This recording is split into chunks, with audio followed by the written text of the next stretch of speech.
le soldat vaudois.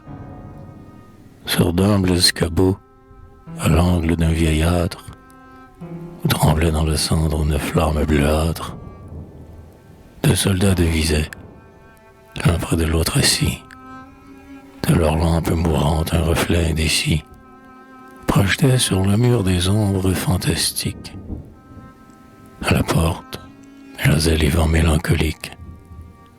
Eh bien, dit l'un, puisant le feu de son regard dans le vieux gobelet que dorait le nectar, en dépit des 200 dont la bouche sévère maudit l'aridité de notre pauvre terre. Voyez, Major Davel, quel pur liqueur, le fumet en est doux et retrempe le cœur. À ces mots, le soldat, tout fier de sa bravade, du doigt, en souriant, lui montrait la rasade. Ah oui, reprit Davel, l'éclat en est vermeil. Buvons-le, sans porter la santé du conseil. Car je suis las, ami, de traîner cette chaîne, et Davel aujourd'hui la briserait sans peine. Faudrait-il donc toujours qu'au prix de ses sueurs, le vaudois paie joug d'injustes seigneurs? Non, non, il n'est pas loin, le jour de délivrance. Dis-moi, comme Davel, en as-tu l'espérance? Parle, car je crains bien que plus d'un bon vaudois n'adore encore sa chaîne et les seigneurs bernois. Prenez garde, Major, car les vents ont des ailes. Peut-être sont-ils des messages fidèles. D'ici jusqu'au conseil, il est court le trajet. Croyez-moi, discourons sur un autre sujet. Aussi bien, nos seigneurs sont de haute naissance, et nous leur devons tous entière obéissance. Puis le soldat vaudois, à demi souriant, et reprenant sa pipe en homme insouciant, sous l'acier du briquet fit jaillir l'étincelle, s'aberçant doucement sur sa vieille escabelle. Mais Davel, frémissant, levait ses grands yeux bleus vers les sombres vitraux où l'étoile des cieux peignait son œil d'argent. Il croyait, vaine attente, de notre liberté voir l'étoile éclatante. Espoir bientôt déçu, comme un nuage noir, parfois laisse échapper sur les neiges le soir, un reflet velouté de lune, en temps d'orage, qui brille et disparaît sous les plis du nuage. Mais le major Davel, sur la table accoudée, quelques grands projets paraissant décidés, le poing fermé, la lèvre demi-contractée, couvait notre avenir dans son âme exaltée. Vous me semblez, Davel, rêveur, silencieux. Craignez-vous pour vos cèpes quelques vents orageux?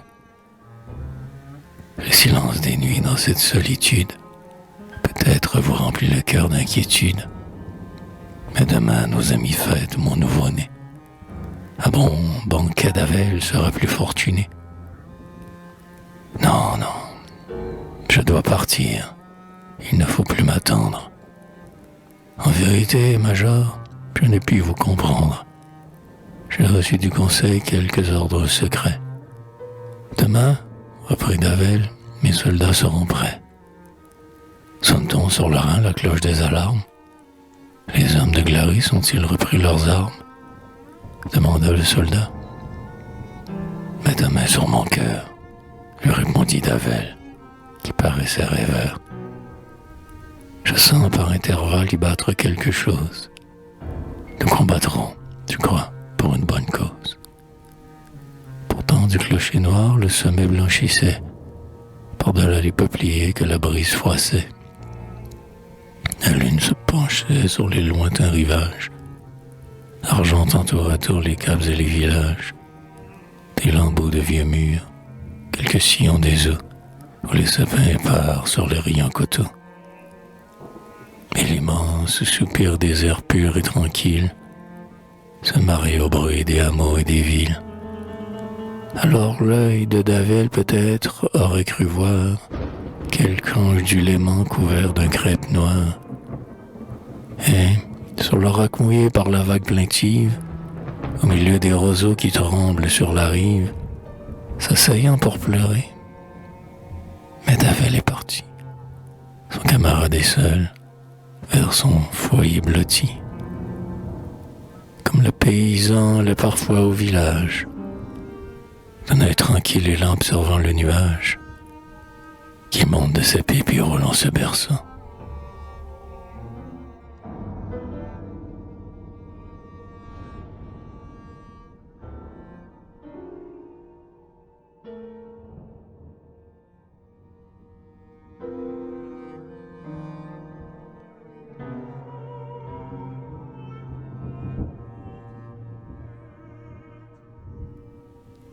Le conseil, le froid soleil de mars allait en s'abaissant. Sur les coteaux neigeux, Lausanne s'élève. La baïonnette au loin scintillait sur la grève. C'est encore Davel qu'entourait ses soldats. Davel, fais tes adieux. Tu ne reviendras pas. Tu jouerais dans l'espoir de ton indépendance. Mais la mort prend souvent pour signal l'espérance. Porte des hameaux, tous accouraient pour voir. Blonds enfants, jeune fille avec son corset noir. Cependant, les soldats montaient tous la colline. Ils regardaient briller dans leur joie enfantine la mort de leurs chevaux, leur panache empourpré, le cuivre de leur casque ou les cuissons dorés. Et leur drapeau de soie, hélas, tout neuf encore, qu'aucun lambeau noirci dans ce jour ne décore. Cependant, le conseil, à la hâte assemblée, fait paraître Davel. Davel n'est pas troublé, car le premier vaudois en lui venait de naître. Seul, joyeux, libre et fier, il ose comparaître. Eh bien, demandez tout. Qu'espérez-vous, Davel? La liberté, Seigneur, que nous promet le ciel. Vous pensez noblement, reprirent des voix graves. Nous aimons parmi nous avoir des hommes braves, mais ton bras n'est pas fort pour sonner le réveil de la mort, des combats ou dans quel appareil. Penses-tu sans boulet faire tomber ta chaîne et briser des 200 la verge souveraine? Tous tes brillants soldats ne sont pas valeureux, malgré leur noble orgueil et leur drapeau soyeux. En face du trépas, penses-tu que leur bouche puisse encore, sans trembler, déchirer le cartouche? Renonce à tes projets, abat cet étendard que le soleil du soir montre sur les remparts. Vos doutes, dit Davel, pour moi sont une injure, car pour la liberté, je mourrai, je le jure. Et qu'importe le nombre et la longueur des bras, l'ours peut nous déchirer, mais ne nous vaincra pas. Dieu ne mesure point au tranchant des épées. La justice des droits, les nôtres sont trempés dans les pleurs de l'esclave. Il faut nous rajouter. Davel parlait ainsi, plein d'un bouillant courage. Alors, vous eussiez vu plus d'un blême visage, plus d'une main tremblante au gothique fauteuil, car l'un aimait l'argent et l'autre son orgueil. Lâche par habitude et non par caractère, il servait des Bernois le despotisme austère. Qui sait, déjà Davel les changera peut-être. Le conseil en ce jour semble tout lui promettre. Sa voix semble répondre aux cris de liberté. Ah, mon pays, et tôt tu seras rejeté. Alors que ton léman sera pur et limpide, qu'il fera beau chanter sur ton rivage humide, à l'heure où le soleil, penché sur le Jura, dans les brouillards pourprés mollement flottera. En vain dans son sommeil la nature soupire, Ô fraîche liberté, tu reprendras ta lyre. Une corde en vibrant résonne sous tes doigts, et la terre et les cieux répondront à la fois, et la vague et le chêne, et la roche brunie, et les vallons cachés rendront leur harmonie. Tout reprendra couleur et parfum et concert, mais dans cette heure, hélas, tout est morne et désert. La retraite a sonné. Déjà, par intervalles, brillent quelques lueurs aux fenêtres des salles. Voyez, dans le conseil, ces ombres s'allonger, et sur les lambris blancs sans bruit se prolonger. Il jure au bernois entière obéissance, car il n'est pas venu le jour de délivrance. Dans la nuit qui s'étend au fond des corridors, j'entends, pauvre Davel, de sinistres accords. Ici, quand vient l'orage aux forêts, aux prairies, sont des vents et des eaux les vagues causeries. Ou bien, quand vient l'hiver, on entend quelquefois le feuillage frémir sur l'océan des bois. Mais déjà tout s'éteint. Les fontaines des villes livrent au vent le bruit de leurs ondes mobiles. Au mur de la cité, le brouillard redescend. Adieu, Major Davel. Plus d'un traître t'attend.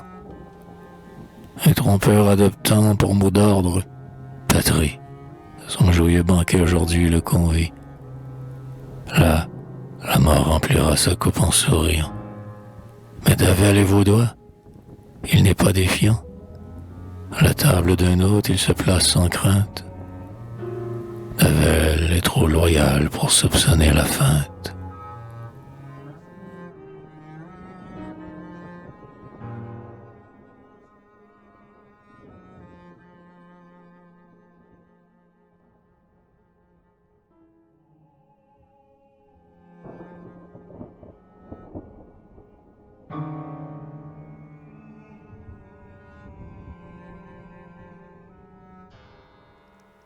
Le banquet.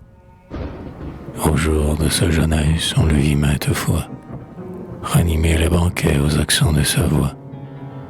Mais, moins jeune, à la table il rêvait en silence, à moins qu'il n'ait au cœur une ferme espérance. Et Davel espérait. Ah, le temps est venu, disait-il à son hôte, où l'ours sera vaincu. Nous rognerons sa griffe, et, la tête enchaînée, nous le ferons rôtir à notre cheminée. Bien parlé, disait-on, en riant avec malice. Buvez, Major Davel, nous briserons nos fers, et nous nous vengerons de ces baillis si fiers. Dès que l'aube aura lui, Davel, je vous répète, vous verrez près de vous plus d'une baïonnette. Notre puissant conseil secondera vos vœux. On parlera de vous chez nos derniers neveux. Mais Davel, soupirant, pourquoi parler de gloire, dit-il. Je ne demande à Dieu que la victoire. Ici, du bon combat, les prix remportés, que nos derniers neveux goûtent la liberté. Mais qu'on m'oublie. Alors, rompant ce ton sévère, de son hôte sans cœur, Davel choqua le verre. Mais le cristal heurté ne put pas résonner. Et Davel un instant se sentit frissonner. La lumière tombait, vacillante et moins vive. Au revoir, à demain, disait chaque convive. Demain, c'est un grand jour.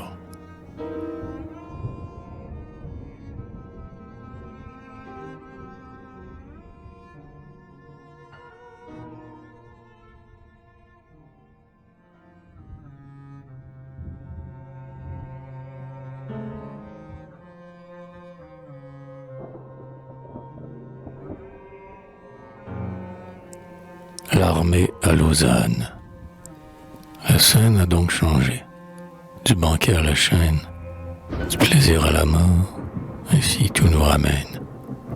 Allons, se disait-il, fêter son beau réveil, et, pour le prévenir, surprenons son sommeil. Mais Davel, cependant, sur sa couche sommeille, rêvant à son pays, aux amis de la veille. Il croit voir ses soldats, découverts, à genoux, prier pour la patrie, et ce rêve était doux. Mais prends garde, Davel, que ton cœur ne s'y fie. Hein, qu'il faut retrancher au rêve de la vie. Pour fêter son retour, il voyait au village sa nièce préparer son pain et son laitage. Seulement, à l'écart, il ne savait pourquoi. Tandis qu'ils conversaient sans trouble et sans effroi, Isaline et Marie essuyaient quelques larmes. Et ce songe indiscret avait pour lui des charmes. Mais au bruit de leurs pas, le guerrier s'éveilla. Les sylphes souriants qui sous ses yeux passaient, dans un rayon du jour doucement s'effaçaient. Et si le verre luisant qui resplendit dans l'ombre, où lueur des flambeaux s'éternit, pâle et sombre. Et si les doux secrets qui descendent du ciel sur les ailes des nuits, pour l'âme du mortel, se perdent au grand jour. Mais Davel de son cœur bannit ses rêves d'or. C'est à la liberté qu'il veut songer encore. Ses autres cependant environnaient sa couche, et puis on s'en réveille, de sourire à la bouche. Vous voyez, lui disait-il, voyez quel beau soleil de notre indépendance éclaire le réveil. À cheval, à cheval. Davel, la tête nue, faisait signe aux soldats qui marchaient dans la rue. Et lui-même déjà, le pied dans l'étrier, caressait de la main les flancs de son coursier. Sourd au commandement, la troupe est immobile, et son coursier lui-même, à sa voix indocile, se dresse en frémissant, car une forte main fait jaillir son écume en lui pressant le franc. Davel, dit un soldat d'une voix de tonnerre, et, relevant sa crosse, il en frappait la terre. Descends de ton cheval et ne résiste pas, car vois-tu ces drapeaux qu'on arbore là-bas? Trahison, murmura Davel mélancolique, sur l'écran du coursier se penchant, sans réplique, pour y cacher les pleurs qui roulaient dans ses yeux. Davel s'achemina, grave et silencieux, au château Bailval. Les tourelles rougeâtres, aux toits pyramidaux flanquent les murs grisâtres. Là, sous l'humide voûte, un silence éternel se roule dans la nuit. C'est là qu'allait Davel. À l'instant où son pied se posa sur la dalle, Davel se ressouvint du soir où, dans la salle, sous un masque trompeur, son hôte s'égayait. Cet ami dédaigneux, Davel le revoyait. « Eh bien, lui cria-t-il d'une voix presque amère, la mort a donc rempli ta coupe hospitalière. Mais va, je te pardonne et je prierai pour toi. Adieu, dans tes festins ne songe plus à moi. » On trahissait Davel. Un jour, ma patrie, nous te verrons rougir de cette félonie. Lorsque la liberté, quittant l'habit de deuil, évoquera Davel de son triste cercueil.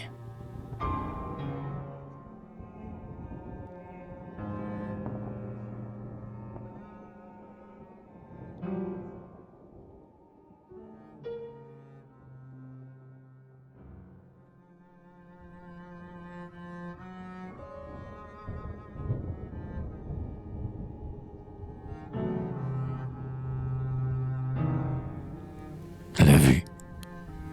Déjà, c'était le temps des sombres violettes, des cerisiers en fleurs. Déjà, les alouettes jetaient au tiers d'azur leurs fraîches voix d'amour, et le vieux mendiant respirait au grand jour. Courbé sur son bâton, vers la muraille blanche, partout c'était amour, chanson et gaieté franche.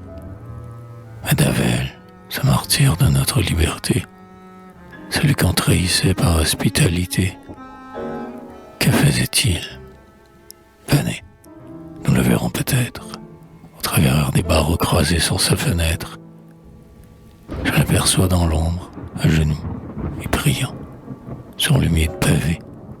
Son œil est doux, riant. Il espère sans doute. Ah oui, sur la colline, le soleil à ses yeux bien lentement décline. Et lorsque ses rayons, jouant sur ses barreaux, viendront dorer encore ses humides vitraux, il reverra le ciel. Ah oui, Davel l'espère. Son âme s'ouvre à Dieu, mais se ferme à la terre. Le temps fuit, mon ami. Venez, l'air est si pur, humé sur le coteau la fraîcheur de l'azur. Écoutez dans les bois les lointaines clochettes. Voyez cet horizon aux teintes violettes. Et vers la vieille tour penchée au bord des eaux, la voile du pêcheur tremblant dans les roseaux. Ces blanches maisons, dans la nuit des feuillages, qui se groupent le long des gracieux rivages. Assis sur ce banc vert qu'ombrage la platane, regardons à nos pieds cette antique Lausanne, dont les murs par degrés gravissent les coteaux, descendent au vallon, se plongent dans les eaux.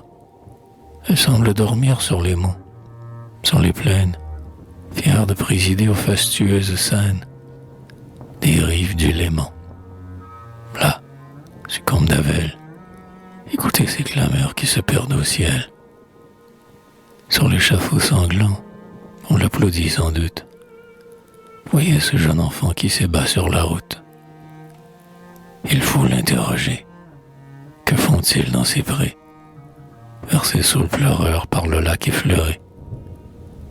C'est Davel, dit l'enfant d'une voix attendrie, qu'on regarde mourir. Il fait à sa patrie, et triste et long adieu. Mais voyez cet éclair, le soleil du bourreau faisait briller le fer.